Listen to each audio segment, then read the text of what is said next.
Olá! A nossa entrevista hoje é absolutamente especial. A entrevistada, a vice-governadora de Santa Catarina, Daniela Rainer. Governadora, satisfação tê-la aqui. Prazer é todo meu, bom dia. A governadora, vice-governadora, é produtora rural, já foi policial militar e é advogada. Ou seja, um perfil absolutamente diversificado, hein? Como é que foi isso? Me conte um pouquinho. Então, o início do meu trabalho se deu na Polícia Militar, né? Aos 19 anos eu passei no concurso público. Já era acadêmica de Direito, entrei na faculdade com 18 anos. E aí comecei a procurar trabalho, né? Fazer um concurso público que seria mais fácil durante a faculdade. Aí aos 19 anos eu passei no concurso da Polícia Militar. Foi minha primeira... Chapecó? Em Chapecó. A minha primeira profissão, meu primeiro trabalho. E eu fiquei até o final do 9º período de Direito. Aí, no 9º período, eu tive que fazer uma avaliação e ver as perspectivas que a gente tinha, né? Claro. E o quadro feminino da Polícia Militar ainda hoje é reduzido, né? E a época muito mais, né? E a época muito mais reduzido e as perspectivas de crescimento, de cursos, enfim, era bastante rara, restrita. Né? Então, eu tive que escolher. E aí, eu tinha propostas boas para começar a advogar já, embora ainda não formada, né? Uhum. Faltava um semestre para me formar e eu me joguei, como a gente diz, certo. Né? E aí, fui para a advocacia. Foram 18 anos de advocacia. 18 anos de advocacia. E como é que a vida no campo surgiu? Então, eu sempre gostei muito. Mas natural de Maravilha, né? Natural de Maravilha. E eu nasci na cidade, né? Numa cidade pequena, mas na cidade. E a minha avó tinha um sítio, assim, tipo, 3 quadras da escola, que era área rural. É mais ou menos o que eu tenho hoje, né? Eu tenho uma área rural, uma granja, num bairro da cidade. Certo. Então, era tudo muito perto. Gosta da vida no campo? Gosto muito. Então, eu sempre gostei disso. E eu sempre quis ter... E o meu marido gosta muito também. Então, qual é a formação dele? Ele é médico. Médico. Cirurgião cardiovascular e médico do trabalho. Bacana. E produtor rural também, sempre foi produtor rural, o pai dele tinha fazenda, então ele estava um pouquinho mais perto que eu da área rural, né? Então, e a gente sempre quis, e aí juntou os dois que com o mesmo gosto, a gente começou a empreender na agricultura. Agora também. Eu já vou aproveitar essa atividade rural para ingressar num tema que foi um tema muito polêmico esse ano, que diz respeito à questão de um posicionamento do governador Carlos Moisés naquilo que ele classifica de produtos orgânicos. Ele não usa a expressão... está me faltando o nome... Limpos, agricultura limpa. Agricultura limpa, exatamente. A vice-governadora teve uma posição diferente da dele. Convencida que a sua posição é a posição certa? Sim, sim. Eu vejo... A minha propriedade hoje é totalmente orgânica, mas eu tenho uma visão que é a visão do setor produtivo também e dos técnicos, né? Mas não gera escala? Exatamente. São 2 nichos de mercado absolutamente diferentes. Então, eu acredito, sim, que a gente tenha que fomentar a agricultura orgânica, mas é um nicho de mercado totalmente diferente do nicho de mercado, exatamente. Mais caro. E por si só já gera um valor agregado, né? Eu acho bacana. Na venda. Pode ser uma opção para quem tem condição. E eu acho uma coisa muito bacana. Mas quando a gente fala na agricultura tradicional, que é o que é 30% do que o nosso estado produz hoje, que é o que alimenta principalmente o setor de proteína animal, né? Exato. A gente não produz o suficiente para o que a gente consome. Então, se a gente não tiver condições... gerar algum impedimento para o nosso sistema de produção, o tradicional, evidentemente que com o tempo vão surgindo moléculas novas de defensivos e tal, e que vai caminhando para esse limpo, né? Mas, acima de tudo, a gente tem que ter consciência de que é um processo de transição, que não é fechar uma torneira esperando abrir outra, isso não vai acontecer. E a gente precisa uma produção em escala, que é diferente. São nichos de mercado diferentes. E eu acredito que a gente deve sim fomentar a agricultura orgânica, mas sem inviabilizar a agricultura convencional e o que a gente tem consolidado já no nosso estado, né? E até porque a gente tem hoje, via SIDASC, via EPAGRE, controle absoluto de tudo que é vendido. E eu sempre digo, a diferença entre o veneno e o remédio é a dose. E essa dose aqui em Santa Catarina está tendo um controle muito bom. E as nossas empresas são de excelência, essas de que excelência. A vice-governadora citou, né? Exatamente. E a gente tem e o modelo que se desenvolveu em Santa Catarina, no oeste de Santa Catarina, especialmente de agronegócio, hoje é um modelo que o mundo inteiro enxerga como um modelo de excelência, que deu certo e que nos orgulha muito, né? Exatamente. Sem falar que eu tenho esse compromisso com o produtor rural, que foi o nosso discurso de campanha, né? O governador lhe ouviu quando houve esse conflito de posicionamentos entre ele e a senhora? No final ouviu. No final teve um encaminhamento assim de ouvir o setor produtivo, de estar... eu acho que eu vejo como se fosse um processo, né? A gente tem que... Cada um defendeu a sua tese, né? Mas, no final, eu acho que a gente chegou a um denominador comum. E, na verdade, até deixou o secretário da Agricultura, Ricardo Gouveia, que, aliás, é um belíssimo quadro, numa situação de desconforto, né? Sim. A fazenda que conduziu os encaminhamentos num assunto que é da agricultura, né? E o secretário Ricardo, ele tem ele acompanhou o desenvolvimento de toda a cadeia produtiva catarinense. Ele tem uma trajetória belíssima. Gigante, exatamente. Mas eu acho que a gente ainda... a gente tem que sempre ter essa conversa, independente do posicionamento. Quando eu me posicionei, quando eu vim a público, eu fiz de uma maneira muito respeitosa, mas, ao mesmo tempo, firme, defendendo o que eu acredito e os meus compromissos também, né?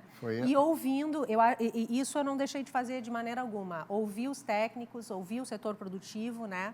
E fazendo essa... eu sempre agradeço muito, assim, eu sempre cultivo muito a gratidão, porque eu acho que eu tenho muitas pessoas na minha volta, lá do Oeste também, que estão no setor, que eu consigo ouvir. Né? Eu acho que a grande dádiva de qualquer missão que a gente abrace é ter quem ouvir e para conseguir dar o encaminhamento correto. E o governador estaria ouvindo pouco, será? Não sei, não diria isso. Acho que cada um tem um estilo, né? Agora, outra questão que eu gostaria de saber é o seguinte. Os últimos governadores aqui em Santa Catarina sempre ofereceram algumas missões aos vice-governadores. Ou cuidavam das empresas, das autarquias, das estatais, ou até, em um determinado momento, da área de energia. A vice-governadora recebeu alguma missão administrativa? Foi-me oferecido algumas possibilidades, mas até porque hoje a gente tem algumas limitações em função da lei, né?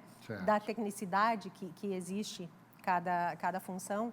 E a primazia, o que a gente optou lá no início, tanto o governador quanto eu, foi realmente de colocarmos técnicos à frente de cada pasta. E embora eu tenha um conhecimento na agricultura, por exemplo, eu não posso me comparar, por exemplo, ao secretário Ricardo Gouveia, que tem uma vida inteira no setor produtivo e no que deu certo no agronegócio em Santa Catarina. Mas a Secretaria da Agricultura foi oferecida, é isso?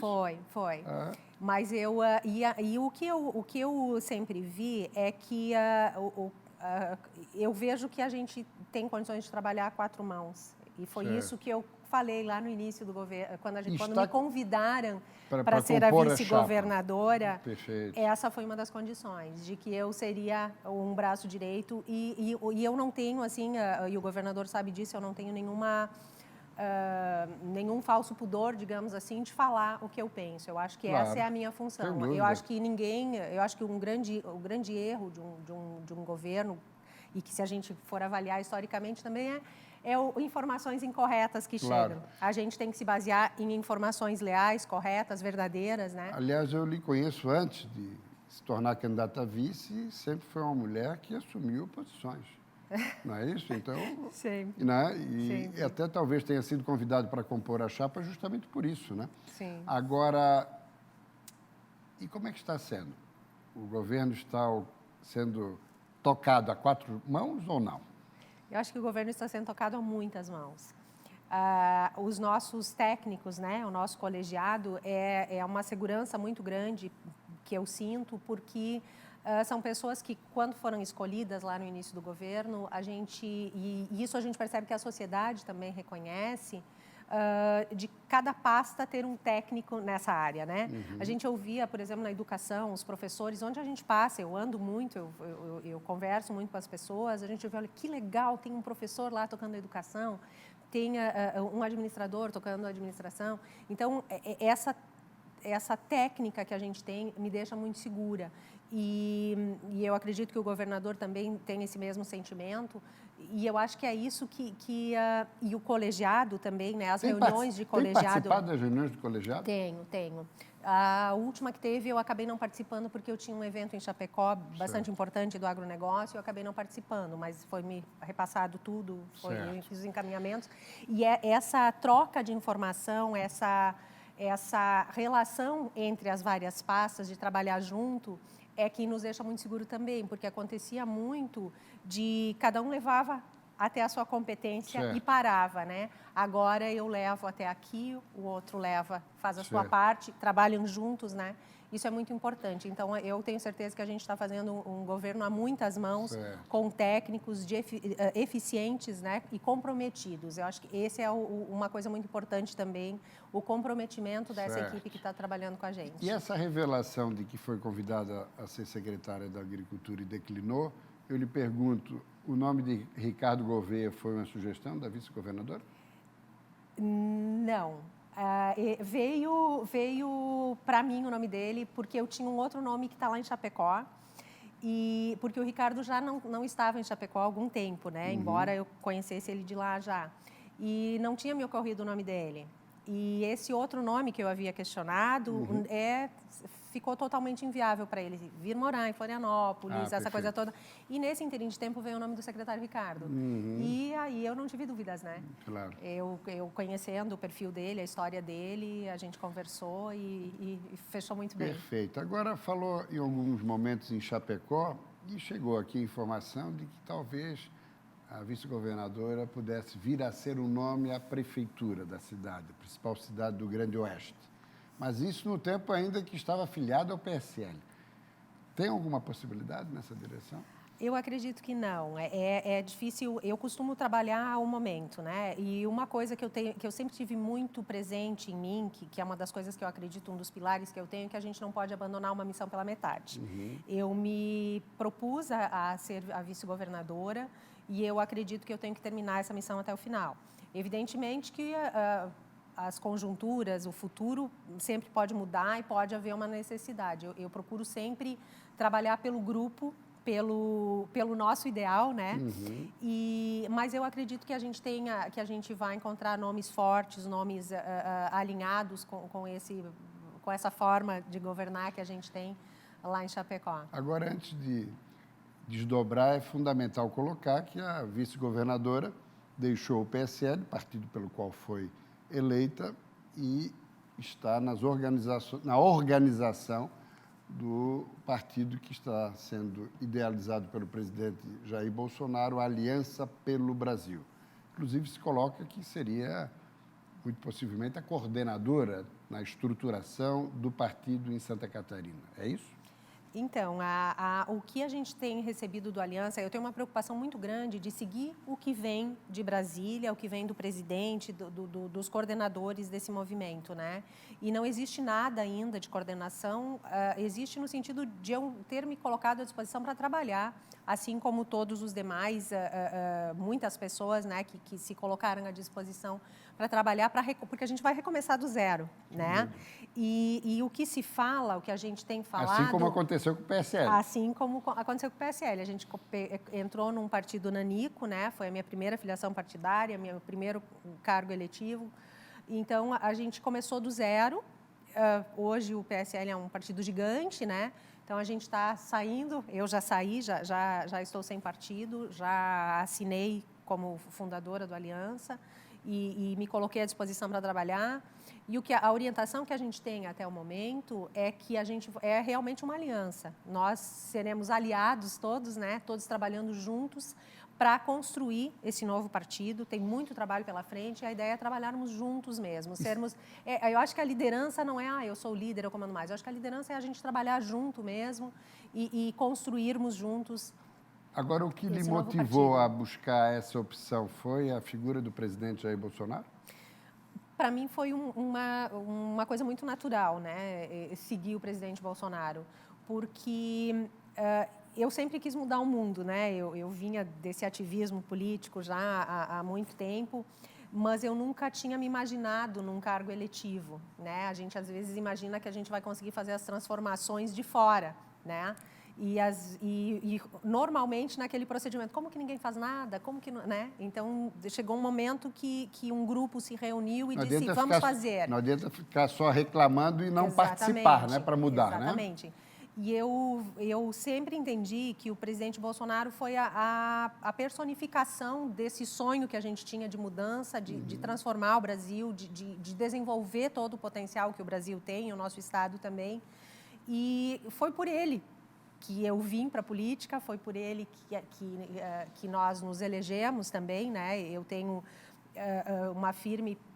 eu tenho certeza de que toda a sociedade, Santa Catarina especialmente, que teve uma votação muito expressiva, se uniu em prol do Bolsonaro. E nós viemos com ele até aqui, então, para mim, foi muito natural acompanhar ele. E, nesse momento, trocou alguma ideia com o governador? A gente não fala tanto assim, porque ele tem a agenda dele, eu tenho a minha agenda, e eu acho que essa é a grande vantagem. Eu vejo isso como uma grande vantagem, de eu não estar colada, esperando, olha, vagou, sabe, como se fosse um step, né? Eu realmente busco as coisas que eu acredito, as coisas que eu quero trazer para Santa Catarina e apresento para o governador, apresento para o secretariado. Se precisar o ok do governador, eu levo para ele. E, se não, as coisas fluem muito bem, porque a orientação é clara, né, para o secretariado. Então, estando dentro daquele plano de governo que a gente tem, as coisas fluem naturalmente. Agora, não mais no contexto administrativo, mas no contexto político, o fato do governador ser de um partido, a vice de outro partido, isso não compromete? Eu vejo isso com muita naturalidade, porque, via de regra, o que acontecia eram duas forças, dois partidos diferentes que se uniam para chegar ao governo do Estado, enfim, prefeituras também, né? Raramente, eu não lembro, assim, confesso que eu não fui estudar isso profundamente, mas, via de regra, eram de partidos diferentes, né? E eu vejo isso de uma forma muito natural. Eu até acho que vai facilitar algumas coisas no contexto geral, né? Mas, pelo que eu vejo, os contatos entre o governador e a vice são raros, né? Não, a gente tem um contato tranquilo, assim, mas sempre que necessário, né? Porque a linha que a gente tem que seguir é muito clara, né? Então, quando vem algum comando dele, alguma representação, enfim, alguma coisa que eu tenho que fazer, eu cumpro, dou retorno, né? E é tudo muito dinâmico, sabe? Certo. Não tem muita necessidade de conversa. E se sair do alinhamento, se eu chegar com alguma coisa para um secretário que não é o alinhamento, o secretário vai mandar pedir autorização para o governo, vai sugerir, né, que a gente tenha essa conversa. Agora, será possível a aliança participar já das eleições do ano que vem? Tem otimismo nessa direção? Eu espero que sim. Eu sou uma eterna otimista, né? Eu acho que a gente tem que... O não a gente já tem, né? E a gente tem muito claro aonde a gente quer chegar. A gente tem muito claro qual é a mudança que se espera com a aliança, né? E na verdade, é a continuação do projeto que nos trouxe até aqui. Então, eu tenho certeza que a essência, a vontade do povo catarinense, do povo brasileiro, que fez toda essa reviravolta, digamos assim, essa participação massiva e direta, né, nas eleições. Foi uma eleição totalmente atípica, né? Foi o despertar da sociedade para participar dessa mudança. E eu acredito que esse ânimos, que essa vontade, que essa essência segue muito viva no cidadão e todos muito ávidos por resposta, né? Tanto que já estão colocando líder e aqui, quando ainda não existe. A ideia é realmente nós trabalharmos juntos para construir esse partido. E o sentimento seu, junto à opinião pública catarinense, é de que o catarinense percebe que as mudanças estão vindo, tanto no plano federal quanto no contexto estadual? Eu acredito que sim, e é o que a gente ouve na rua, né? A gente ouve muito isso, Claro que a gente ouve muitas críticas, né? Porque a gente, no primeiro ano, é bastante complicado também, porque a gente trabalha com o orçamento do governo anterior, a gente trabalha com o planejamento do governo anterior, com os saldos do governo anterior, e a gente precisa organizar a casa, como a gente diz. Então, a gente tem muita dificuldade e a gente sente muito, eu sinto muito quando eu olho, por exemplo, a infraestrutura lá no Oeste, que eu já queria ter feito, já queria estar... Mas a gente tem que cumprir as etapas, né? A gente tem que ter os projetos, tem que haver os recursos. Até porque o passivo era grande, né? Muito, muito grande. E a boa notícia é que ontem, falando nesse assunto, a Câmara Federal aprovou, né, já valores para algumas rodovias lá do Oeste, para 282, para 1613 e para 158. E valores bem significativos. Então, foi aprovado ontem pela Câmara Federal. No caso, dia... Então, a gente tem essa alegria de já conseguir ter dado um passo, né? Então, frustra muito quando a gente não consegue operacionalizar as coisas no tempo que gostaria, ver a sociedade clamando, tendo essa queixa que já é muito antiga, né? É um passivo que a gente recebeu, mas que a gente está trabalhando com muita seriedade, com muita convicção. Eu sempre falo com os deputados também, estaduais, federais, para a gente realmente unir esforços para realizar esses projetos que a gente tanto precisa, né? E a sintonia com os deputados federais que estão indo para a aliança, no caso são 3 dos 4, e também aqui na Assembleia são 4 dos 6. Ou seja, nós temos aí 3 com 4, 7. 7 dos 10 deputados vão para a aliança junto com a vice-governadora. Ficam apenas 2 estaduais e um federal e o governador. Isso não pode enfraquecer um pouco a questão administrativa? Insisto. Eu acredito que não. Evidentemente que as dificuldades existem, vão existir, e eu acho que essa é a nossa grande responsabilidade, é conseguir passar, né, transpor essas dificuldades e chegar a um resultado comum. O que eu sempre procuro argumentar é que a gente não está trabalhando por uma bandeira partidária, a gente está trabalhando por Santa Catarina. E essa é a essência que tem que continuar, né? E é isso que eu costumo dizer para as pessoas também quando me indagam da minha saída do PSL, é que o foco é o desenvolvimento total, pleno de Santa Catarina e do nosso país também. E isso, de maneira alguma, vai impedir que eu demande os meus esforços pelo Estado. Pelo contrário, eu acho que a tendência é eu buscar um fortalecimento para que eu realmente possa fazer mais ainda pelo nosso Estado e agregar, né? Eu acho que a nossa função é como entes públicos, como agentes públicos, tanto no Executivo quanto no Parlamento, nós temos que juntar forças para defender o nosso Estado, para desenvolver o nosso Estado plenamente. Eu fiz uma entrevista com o governador há um mês atrás, mais ou menos, e eu não conseguia arrancar dele um reconhecimento que eu vou verificar agora se consigo arrancar da vice-governadora. Existe o reconhecimento de que a vitória do PSL em Santa Catarina deveu-se substancialmente à figura de Jair Bolsonaro e à Onda 17? Com certeza absoluta. Eu sempre falo na união de esforços, né?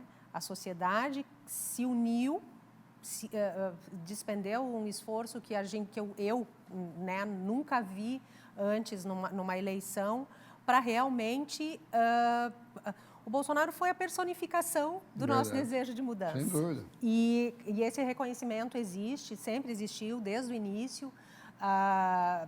E eu me emociono, outro dia ainda a gente falou numa reunião, eu me emociono com facilidade porque eu vejo que a gente está diante de uma possibilidade única e talvez inimaginável até agora de transformar o lugar onde a gente vive. E eu vejo essa mesma emoção quando o presidente fala. E aí as pessoas, uma senhora disse assim, não fala porque ela chora. Eu disse, segura aí porque o presidente também chora. É verdade. Então, eu acho que é uma força muito grande, uma essência muito grande, uma vontade muito grande de mudar. E eu acho que justamente isso que a gente vê no presidente e arrastou todo o país, né? todos nós, para esse desejo de mudança e a esperança. Ele foi a esperança, ele foi a personificação das nossas esperanças, dos nossos sonhos. E eu sempre, e o presidente também falou muito isso ontem, em gratidão, né? Ele agradece muito e a Deus, a vida, tudo, ele tem N motivos, né? E nós também. E eu tenho a gratidão assim como uma coisa muito forte na minha vida. Todos os dias eu agradeço e peço a Deus que me dê discernimento e me fortaleça para eu conseguir cumprir essa missão da forma mais plena possível. E pretensões eleitorais futuras? Então, o futuro a Deus pertence, né? Mas vamos um pouquinho além desse chavão. Eu acho que o que eu vejo hoje é que eu sempre gostei muito de política, né? Se eu não gostasse, eu não teria entrado nessa militância, mas havia um distanciamento de um cargo eletivo. Hoje, estando aqui dentro, a gente percebe que aquela máxima de que a gente precisa estar dentro para fazer alguma coisa, a gente percebe que isso é real. Uhum. E toda vez que a gente realiza uma coisa, que a gente consegue resolver uma situação ou trazer um projeto, fazer uma entrega, é uma sensação gigante, é um sentimento muito bom. E eu acho que isso é que o gestor público, que o servidor público, eu me vejo como uma servidora, né? É isso que a gente tem que sentir. Então, eu acredito que se o povo de Santa Catarina tivesse entendimento, eu estou à disposição, realmente, até porque a gente dá um stand-by na vida da gente, na carreira, na profissão. Eu estava no auge da minha idade produtiva, né? E hoje, e aí a gente às vezes contabiliza, né, o quanto está doando, o quanto está se doando, as restrições que a gente acaba sofrendo, mas quando a gente vê a possibilidade e a honra de estar aqui a serviço, representando as pessoas, quando as pessoas dizem para a gente também, as mulheres também, né, quando me representa e com orgulho, né, por eu ser a primeira mulher a estar no governo do estado aqui em Santa Catarina também. Então, eu vejo isso assim como uma responsabilidade muito grande, mas como uma honra muito grande. E aí eu olho toda a história que a gente tem, algumas mulheres também, muitas das nossas mulheres, que eu acredito que muitas até anonimamente fizeram um grande trabalho por Santa Catarina, né? E muitas que têm nome, né? Que se jogaram por uma causa e realizaram. Eu vejo assim que tem muita coisa para fazer e poder participar disso, poder ajudar nesse processo, ser uma mão, né, no meio de tantas mãos que estão trabalhando. Eu fico muito honrada e muito feliz também. E em janeiro poderemos ter em Santa Catarina, pela primeira vez na história, uma governadora respondendo pelo governo do estado? Parece que sim, parece que sim. O governador vai ter que tirar uns dias de descanso também, Já né? lhe sinalizou isso? Sim, já foi sinalizado. Já tem data? Na primeira quinzena de janeiro, eu acredito. Eu não sei assim até o quanto a gente não sentou ainda. Nos próximos dias a gente deve sentar, conversar, alinhar, né? Até porque tem coisas que devem dar seguimento, né, aos despachos diários e tal. Fazer a troca de comando temporário, né? Agora, deixa eu encerrar a entrevista lhe colocando no embaraço. Ai. Nota de 1 a 10 para Jair Bolsonaro. Então, a gente... Nesse primeiro ano de gestão. Ninguém é perfeito, né?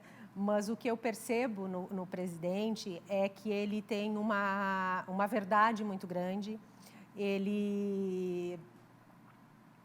Eu acho que ele tem um amor pelo Brasil muito grande, uma vontade de fazer acontecer. Os ministérios, né, os gestores dele são pessoas de excelência, estão conduzindo o Brasil de uma forma maravilhosa. Outro dia eu li num jornal italiano dizendo assim, tipo, que ele é temido, alguma coisa assim, mas botou o Brasil no mapa novamente, né? Então, eu acho o Bolsonaro 10. 10? Eu tenho certeza que tem muita coisa para acontecer.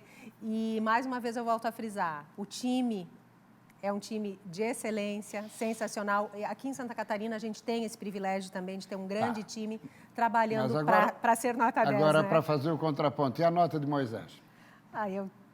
diria que a gente... Eu não posso falar mal de mim também, né? Não, mas eu estou perguntando só pelo governador. Não, a gente está indo muito bem também. Acho que o Estado de Santa Catarina está indo muito bem também, em que pese a gente tem algumas divergências pontuais em alguns momentos, mas como eu disse, a gente não vai... Eu, em nenhum momento, vou me furtar de dar a minha opinião, não necessariamente... Aí eu volto a ver como um processo, né? São duas partes... E a minha função é tentar convencê-lo de seguir aquilo que eu acredito também. Gostei muito do bate-papo, pelo desembaraço e pela desenvoltura verbal. Que bom, muito obrigada, foi um grande prazer. Boas festas e uma boa virada de ano. Muito obrigada, igualmente a vocês, a todos os nossos amigos que estão ouvindo.